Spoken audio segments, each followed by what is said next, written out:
Hello there everyone, it's Has here. Brighter Shores just released a massive patch notes on the 12th of November just now. It's not massive in the length of it, but rather what's inside the patch, and I think a lot of you are going to be excited about it, so let's read it together. Important rules update first and foremost. We have updated the rules to make multiboxing, logging in multiple accounts simultaneously, against the rules. This is no longer allowed, so if you have been doing it, please stop now. So this is a pretty important and great update overall. I don't really have any specific notes on like what makes multiboxing so great in Brighter Shores, but oftentimes in games it just really gives a massive advantage to someone doing it. I guess if I really want to bring up one example is a multiboxer could technically take control of rooms in the game, and that way you don't have to fight for the different monsters. But again, if there's gonna be player trading, etc, etc, you would be able to pretty much gain advantage over others economy-wise. Now let's get into the big thing of this patch. Quality of life improvements. As requested by so many players, single-click actions are now a thing. If you wish to enable this, then open the settings, go to control section and press open. Open the drop-down next to do first action, choose left-click. This causes left-clicking something in the 3D view to do the default action, and right-clicking is still opening up the full menu. This is fantastic. So many people have been asking for it. As you just run around, you have to click so many times in the game to forage something, to attack something, to open the shop. It just clicks after clicks after clicks. And I know the game is a big grind, but having to do so many arbitrary button clicks is just really removing fun from the game. This is a massive improvement for the game to be more fun long run. So I logged into the game really quickly to show this how it actually works in action. If you go to settings, controls, then you will see that the control section has been expanded. There's the 3D view mouse controls. So if you want to do the new do first action that has been just implemented, you will have to select this part here and make sure it's left click. And I have right click selected for open actions menu. So let us see it in action. There's a goblin. If I press right click, then the traditional menu opens. If I press left click, immediately it attacks. In the case of combat, it's unfortunately not perfect. I also wish you could select default weapon that you want to use in combat. That would definitely make combat so much smoother, because having to select your weapon, it's the same concept that it's just annoying. It's not that fun having to select the same action over and over and over again. But I think that might happen in the future. At least I'm hoping that's something Andrew will implement. Let us also test this with foraging, because this is where it should really be massive improvement. Yes, I just left click, immediately start gathering. This is such a huge quality of life improvement, not having to click so many times. I don't have enough backpack space, but nonetheless, this is huge, and I hope a lot of you will be happy for it. And the fact that developers are listening to the feedback about this is really important in my opinion as well, and has a very positive outlook for the future of the game. But let's read the patch notes further. You can now reassign what each mouse button does in settings, controls. We have just checked this, and I haven't tested the camera settings, but again, that's not something that really bothered me too much. I got used to it, but now it's there for those who really wanted it still. The active foraging block album cards now list which profession equipment is required to forage them. I realize this still needs adding in more places too. This is not something I even thought of. I guess that's good. More information is always good, especially if you want to know if you're missing a tool or if you need a new equipment in the future. So nonetheless, more information is good. If you have unwisely deleted your entire account, you can now choose to create a new account. This is kind of funny. I haven't heard about anyone doing this, but I guess it is fixed. The map now lets you click up to 2 rooms away. This is huge. I have to try this. Alright, so I'm back in the game. Let us open our mini map over here.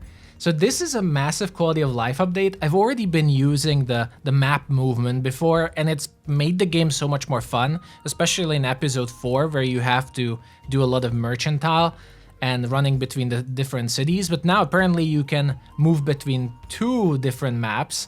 So let us use it here. We're right around the corner. We're gonna go to Central Crossroads and then the Forest Path, and you can do it. It's so good. I think they can even update this further. I think a lot of people have been asking, it would be nice if you could just travel on the map by clicking like really far away and your character would move. I think what this really does is that you see, here's the next room right next to us, and you can still see the room itself, right? Like it's rendered, so to say. And I think maybe what it does is that it's also choosing to render the other rooms. I'm not exactly sure. Perhaps it is not, because I can't really see the goblin room, but if I click there, it should be able to move. So it's not the limitation, but I think there is a possibility they might allow us to move even further, and this is great. All right, let us move on. Balancing fixes, interesting. If upgrading enchanting your profession equipment results in you getting a fractional experience increase, for example, it results, let's say, 124.5 experience, you will now get that fraction. I actually saw someone complain about this just today, that after enchanting, they didn't get the fractions, and it's really annoying. So I think this is really good, especially for better progression, because it adds up over time, right? It does add up and it does matter. Make combat rooms a little less crowded. One less player allowed at once. Thank you so much. Thank you. Already this has been an issue I think a lot of people have noticed, and I'm going to show some footage for this as well. Like here's the goblin room. There's just tons of people and you're just fighting for the same monsters. It makes combat a little bit less fun. You're just clicking on the same monster at the same time, especially now with the single click action that has been added. It would be even more competitive. So I think it's a good idea to make these combat rooms less competitive, and so you don't have to click on the same monsters. I'm very happy about this. Make spearfishing rooms a lot less crowded, maximum 10 players instead of maximum 20 players. Interesting, I wonder what's the reason for this? I think fishing rooms are generally the place that's, well, yes, it is crowded, but a lot of the socialization happens, like people are talking with each other, and it's somewhat the fun part of the game. Especially when you're doing these idle actions, crafting, fishing, or foraging in the same spot, but it's more like fishing. That's where I feel I'm talking the most with people, so I wonder why this change was made. I don't think it's going to make too much of a difference, but it's still interesting. Deplete spottable thieves for detective upon login, so you cannot gain an advantage by server hopping. Interesting. This is not something I've heard about. It seems there was an exploit. I wouldn't call it an exploit, a strategy for noticing spottable thieves faster. Interesting. I know that raids have been used for faster experience, but I haven't noticed anything about spottable thieves. In fact, in my own experience, spotting thieves have been relatively slow, and I didn't like that activity that much, so this is a surprise. Then there are a couple of bug fixes. Magnifying glass now boosts the experience of detective investigations again. I didn't know about this, I haven't noticed this. Fix bug which could cause a room to fail to render immediately after switching episode. Interesting. Fixes to animations when multiple people use the TEA machine all at once. So yes, this I have noticed. When you're using the T machine with others, you notice that you see the animation of others' rocks being refined, not yours, and then you're clicking and the game says like, yours are not ready yet, you have to do something. So that's something that has been somewhat annoying. I'm really happy for this fix. It affected me at least. And it seems the same fix is going for the bruise vat at once, if multiple people are using it, so this is a good one, I noticed it.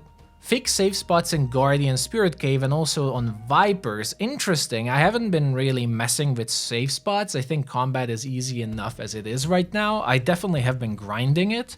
I know that there are some safe strategies and movement and safe spots, especially against ranged monsters, but I haven't tried it. It seems this is now fixed, so that's interesting. So that's the update that just happened. Quite a big batch of quality of life updates, especially the mouse clicking one that a lot of us are happy about. And just like I said, seeing almost daily update is huge for the game, for its reputation, and generally just for us playing it, seeing player feedback directly answered and so many positive updates happening this quickly. Overall, I can't wait to see how the game will evolve, and there's still a lot to await. Like for me, abilities and magic is possibly the most awaited feature I really want. If you watched the whole video, you know the drill. Comment Cryonites below so that I know it and can thank you. Like and subscribe for more Brighter Shores news and videos, and I'll see you all the next time. Bye bye.